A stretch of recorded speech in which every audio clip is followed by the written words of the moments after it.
Well, hey, church family. Don't typically send out videos like this, but wanted to just provide you guys with just an update on an opportunity for our church family that I believe is going to be a real blessing for us. So coming off of our teaching in Acts chapter 4, as we look to the early church and the reality of the needs that were being met and the resources being provided by the church as a whole and meeting the needs of the family, one thought that was upon my heart was, well, how do we see this happen today? What does it look like to tangibly see this in the context of our church, specifically Commonplace Church? And so I want to introduce you to just an opportunity that we came up with called Common Care. And it's this meeting the needs of the church family. And here's how it works. First, it's found through the Church Center application that we have, the app that we have, and I'll just let me show you what that looks like. So here you go. This is our Church Center app. If you don't have this Church Center app yet, here's what I'd love for you to do. Just go to commonplacechurch.churchcenter.com and you can create an account if you don't have one already. But here's what we want to do. So you're going to then go to groups. Okay, this will come up as Common Care, meeting the needs of the church family. So click on that. From there, I'm going to show you what the public page view will look like. It's going to look like this. And so it'll give you a description. It'll say about Common Care, meeting the needs of the church family. It's an Acts 4 type platform and database to share any tangible needs of the church body. Okay. Now here's how this works. If there are needs in the body, let's say you have a need, a financial need, or maybe home repair, something like that.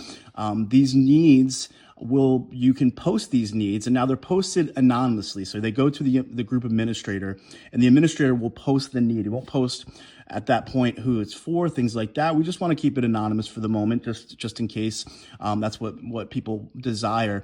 But if you do have a need, let's say you have a financial need or whatever it is, here's what you do. You click on this need right here, boom. And it says need and assistance. So you put down your number and your address. Like my name's already on here because this is my account. And then, boom, fill out, maybe it's a financial need, or maybe it's housing, whatever it is.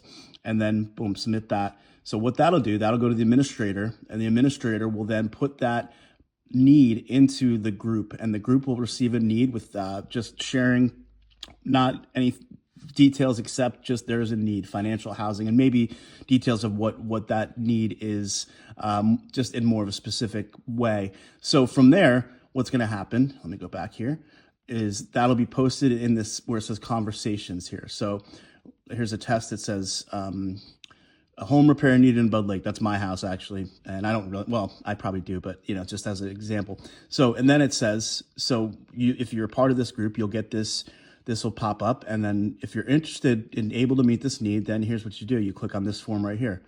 Boom. Need I can meet. Put your information, your address, and please identify what need you're able to assist with. So house in Bud Lake. Cool. So pop that in, submit it, and boom, the administrator will then reach out to you and will connect the need with the resource. Hopefully this is pretty straightforward. It's going to be a kind of a beta. Let me turn around here again. Kind of a beta of a trial. Like our desire is that this will be a helpful database to really track with one another as a community and help where we can. At the moment, this is just strictly for our church family. That doesn't mean that at some point, if we're able to, we can extend this to those outside of the church family to meet the needs of the community. That's our desire as well. But at this moment, we want to try to just figure out how to do this well as a church family, and then we can expand from there. So, if you have any questions, let me know. Hopefully, this is helpful.